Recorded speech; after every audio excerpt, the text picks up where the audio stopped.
సందర్భంగా ఈరోజు దామర్చర్ల మండలంలో బాణాసంచా కాల్చి సంతోషాన్ని వ్యక్తం చేస్తున్నాం. అదేవిధంగా ఆంధ్రప్రదేశ్లో ఉన్నటువంటి జనసేన, అదేవిధంగా టీడీపీ, బీజేపీ కూటమి అత్యధిక మెజారిటీతో విజయం సాధించడం జరిగింది. రేపు రాబోయే రోజుల్లో తెలంగాణలో కూడా ఈ 3 పార్టీల భాగస్వామ్యంలో స్థానిక సంస్థలతో సహా ప్రతి ఒక్క ఎలక్షన్లలో ఘన విజయం సాధించవలసిందిగా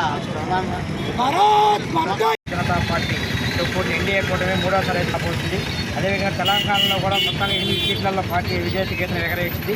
కాంగ్రెస్ రాబోయే రోజుల్లో ప్రత్యామ్నాయంగా జనతా పార్టీ ఖచ్చితంగా ఇస్తుందని చెప్పి ప్రమాణం తెలియజేస్తుంది. మన దేశ గర్వకారణం.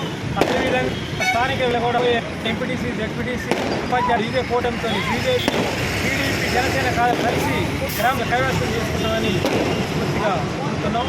జనాలంతా మమ్మల్ని నమ్మి తెలంగాణంతా ప్రతి ఒక్కరు ఓటేకు పేరు నమస్కారం.